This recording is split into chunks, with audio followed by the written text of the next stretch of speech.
Mas, bahas tai. Mumet aku, Mas. Orang bodoh disuruh topik fisika, wes bahas tai, Mas. Ngopo tai? Ya mbok terserah tai untuk pembelajaran bagi Indonesia biar bisa Indonesia Emas 2045 atau apa, Mas Abang kan pinter, aku wes mumet pokoknya monggo.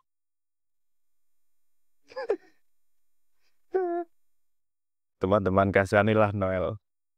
Sampai hari ini harus membahas feses sopannya. Tapi nggak enak ya pakai kata feses, pakai kata tai wes. Tai untuk pembelajaran Indonesia. Download informasi sih. Wes, oke. Kalau koneksinya cepat berarti YouTube-nya nggak lama-lama ini loadingnya. Joseph Bazalgette. Oke. Mari kita mengikuti Noel. Hari ini kita membahas dengan penuh kesopanan tai. Bagaimana tai bisa buat pelajaran untuk Indonesia menuju Indonesia Emas 2045.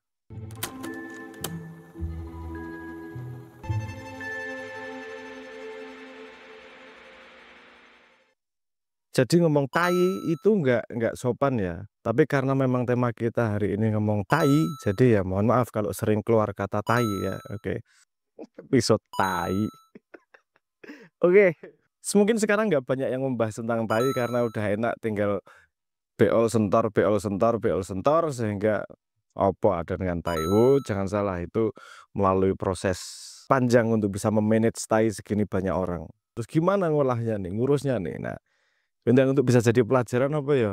Ada sebuah kejadian sangat tai tentang tai di zaman-zaman dulu yang masih sibuk ngurusin tai. Kejadiannya disebut sebagai The Great Sting. Wah.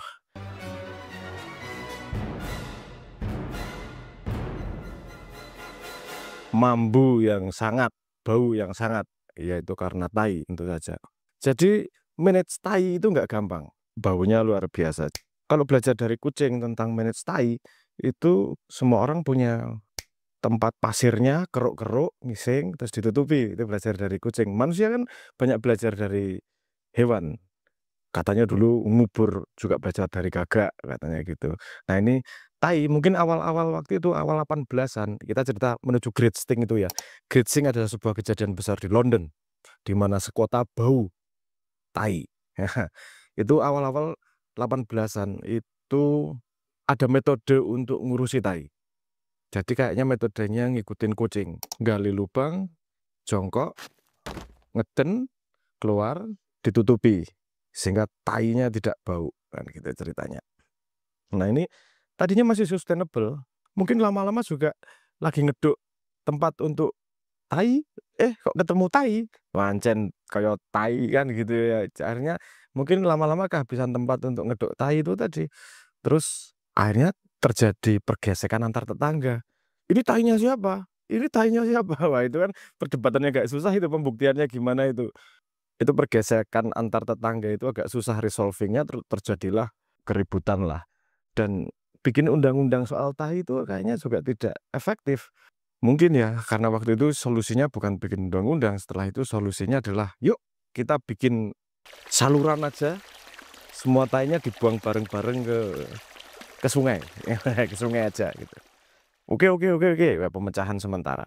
Itulah belajar dari Indonesia. Kita suka pemecahan yang kelihatannya brilian seperti itu. Saya nggak ngomong Indonesia pemecahannya ngumpulin tai ya, tapi waktu itu kejadiannya adalah tai itu dikumpulin terus dibuang bareng-bareng ke Sungai Thames. Wah, ini masalah terpecahkan untuk sementara. Karena ada kapasitas juga dari Sungai Thames-nya. Lama-lama Sungai Thames-nya penuh dengan tai. Terus akhirnya baulah sekota itu. Wah, waktu itu kalau nggak salah orang-orang masih merasa bahwa penyakit itu datang dari bau. Salah satu penyakit. Makanya ketika bau dikit, wah ini kena penyakit gitu. Jadi sensitif orang-orang. Satu kota bau setengah mati. Terus ini butuh ada kongres ini yang bikin keputusan. Nah, tapi kan masalahnya kongres atau DPR mungkin setara gitulah, anggap aja gitu. Untuk mau bikin keputusan tuh lama. bisa 9 bulan, bisa sampai 2 tahun untuk mau bikin keputusan mau ngapain itu. Gimana? Udah baunya kayak gini, masih nunggu 9 bulan, semua kena penyakit.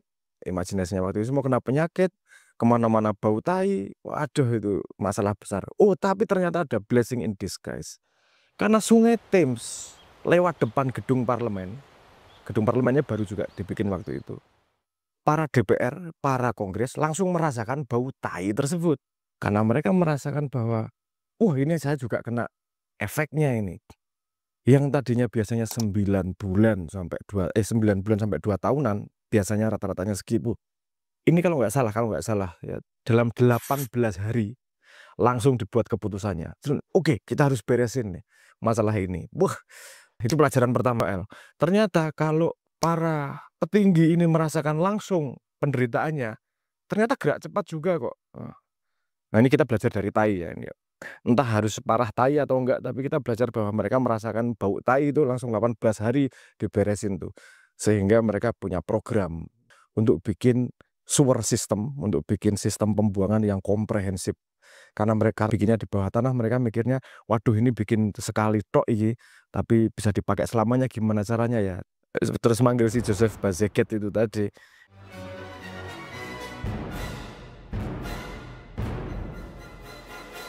Yang biasanya ngurusin kereta, terus disuruh, yuk bikin yuk sewer system biar nggak bau nih, biar semua dipecahkan. Mau langsung mandat dari DPR, karena DPR-nya merasakan sendiri bagaimana bau tai tersebut. Ini heroik banget ini tai ini di cerita ini. Nah terus Bazeket ini kemudian bikin sistem sewer yang karena dia mikir, waduh ini masuk gali-gali lagi nih, kalau bisa bikin sekali aja berlaku selamanya. Oh, akhirnya yang tadinya menurut kalkulasi bikinnya diameter berapa 2 kali lipatin, kalau nggak salah gitulah, agar nggak perlu gali lubang, tutup lubang, bikin sewer lagi. Nah itu sangat berbeda dengan perilaku kita ya, yang sangat hobi gali lubang, bikin saluran gorong-gorong. Tahun depan proyek lagi, bikin saluran gorong-gorong. Mungkin memang nggak ngerasain langsung rasanya tai itu baunya kayak apa. Dengan cara berpikir itu akhirnya Bazalgette bikin sebuah sistem yang ternyata bertahan sampai sekarang. Kalau nggak salah 180 tahunan itulah. Sampai sekarang masih bertahan, sampai dipakai modern ini sistem itu masih bertahan. Nah ini pelajaran bersama ini. Mungkin karena urgensi dari tai itu bisa dirasakan oleh semua orang. Bau tai, nggak ada perdebatan. Kalau nggak salah ya, saya belum pernah baca referensinya, tapi tidak ada perdebatan kultural di situ. Secara tradisi tai itu ditaruh di tanah, jadi jangan kita ganti, nggak ada kayak gitu. Jadi ngerasain semua tai bau, gimana memecahkan, udah selesai. Urgenitas seperti itu mungkin mendorong kita untuk bisa memecahkan masalah bersama. Nah ini jadi kepikiran juga tadi ke pertanyaan Noel, gimana kita bisa belajar dari tai, tai diterjemahkan menjadi cerita itu, terus gimana untuk bisa memperbaiki.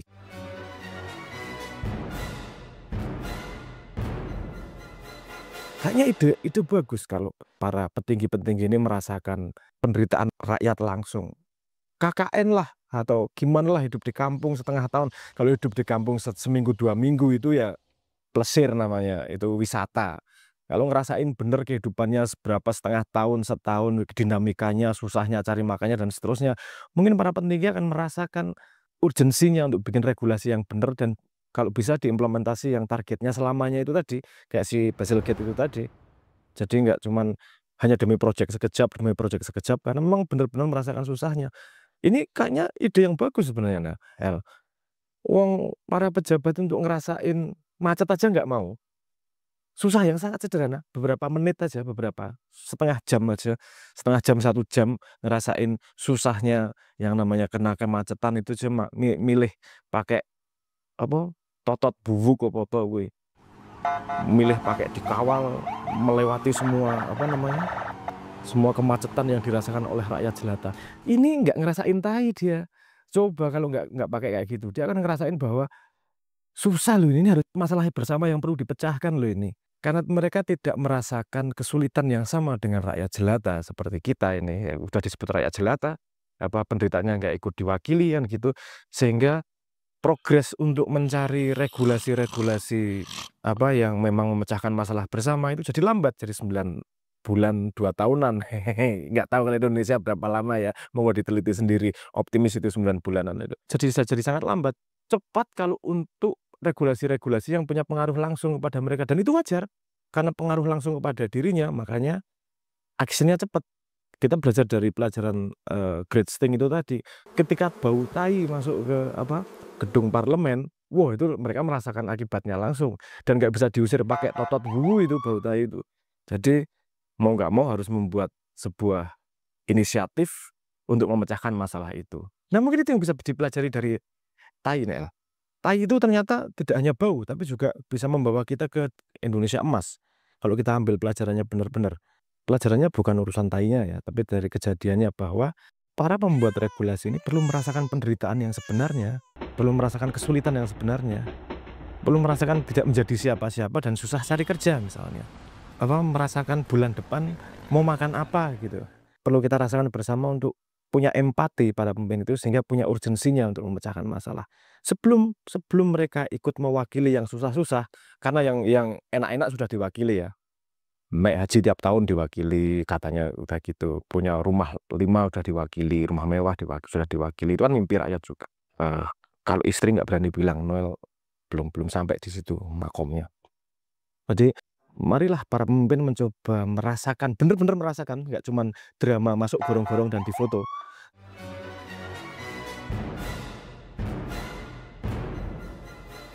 Tapi benar-benar merasakan kesulitan-kesulitan yang dialami masyarakat, hidup beneran di masyarakat. Menarik, pernah ada kejadian teman-teman pemuda dari Jakarta. Mungkin kalau dia nonton ini, dia paham saya omongin ini. Pengen berjuang, ayo kita harus membangun desa. Oke, semangat yang luar biasa. Coba Anda hidup dulu di daerah situ yang kamu pengen pecahkan masalahnya. Agar kamu tahu betul masalahnya seperti apa, kesulitannya seperti apa. Hidup di situ setahun, jangan hidup cuma 2 minggu, 3 minggu. Bergaul bener-bener, dengerin bener-bener, ikut terlibat ngerasain susahnya seperti apa, agar tahu kompleksitasnya seperti apa dan tidak mudah meremehkan masalahnya seperti apa. Karena sangat gampang kita ngomong, gitu aja tinggal gini kan selesai, karena memang tidak merasakan kompleksitasnya, melihatnya dari jarak jauh. Nah ini pelajaran dari tai itu yang paling penting adalah bahwa ternyata manusia digerakkan tidak semua oleh kesadaran ingin memecahkan masalah bersama, tapi manusia ingin memecahkan masalah yang dia rasakan sendiri. Jadi ide bagus untuk menuju 2045 membuat para wakil rakyat itu juga mengadopsi masalah dari masyarakatnya agar mereka tahu betul yang mereka wakili itu masalah sebenarnya seperti apa, hidup bersama mereka, nggak cuma lewat totot bubu atau cuman melambai-lambai menjadi seorang petinggi yang derajatnya lebih tinggi seolah-olah dan kamu rakyat jelata kayak gitu, tapi benar-benar merasakan kesulitannya agar punya dorongan untuk memecahkan masalah itu karena pernah merasakan betul sakitnya seperti apa, pernah merasakan betul baunya tai itu seperti apa. Tentu nggak perlu tawasul kepada tai untuk berterima kasih pelajaran tentang tai, tapi kita perlu bersyukur bahwa Great Sting itu bisa kita ambil, bisa di pelajaran berikutnya. Entah ini tentu usulnya diterima atau tidak, ya tentu saya yakin ini bukan usulan pertama juga. Saya sudah pernah dengar beberapa usulan seperti ini dan saya setuju, sangat mendorong itu. Tujuannya bukan untuk membuat para pemimpin menderita, tujuannya agar mereka merasakan first hand, bersaksi terhadap kesulitan, tidak hanya percaya atau mengamati atau dengar dari statistik tentang masalah itu, tapi jadi masalah personalnya juga, bukan hanya bagian dari pekerjaan. Itu akan membuat pergerakan jauh lebih cepat karena internal driving itu tadi. Anda lihat, satu pelajaran kecil aja. Kalau tai sudah di ujung mau keluar itu semua kaidah akan dihilangkan itu. Ngebut, ngelanggar lampu merah, nyerempet, nggak peduli, kemana maunya lari, wes nggak, luar biasa. Kenapa? Merasakan urgensi dari tai tersebut. Nah, pelajaran tai hari ini adalah tai membawa kita pada kondisi urgensi untuk bisa memecahkan masalah masa depan. Jadi hubungannya tai sama Indonesia Emas seperti itu. Mari kita semua membauin tai-tai yang kita rasakan bersama, agar bau tai merata dari yang memang tidak bisa lepas dari tai itu, sama yang memilih totot bubuk daripada merasakan tai yang harusnya dia pecahkan itu. Yuk, hidup tai, hidup Indonesia Emas 2045. Tai.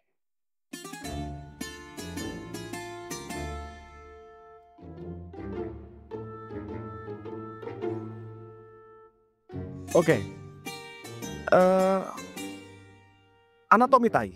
Tai itu bisa dibagi menjadi beberapa eh, warna dan beberapa tekstur. Itu tergantung apa yang dimakan dan tergantung kesehatan tubuh. Ada tai yang cair, ada yang padat, ada yang merengkel, ada yang hijau, ada yang kuning, ada yang hitam, ada yang agak coklat. Itu yang paling ahli adalah Noel. Monggo coba Anda voting bersama untuk agar Noel bikin video tentang membahas tentang tai. Karena dia tadi yang nanya tentang saya. Terus tai.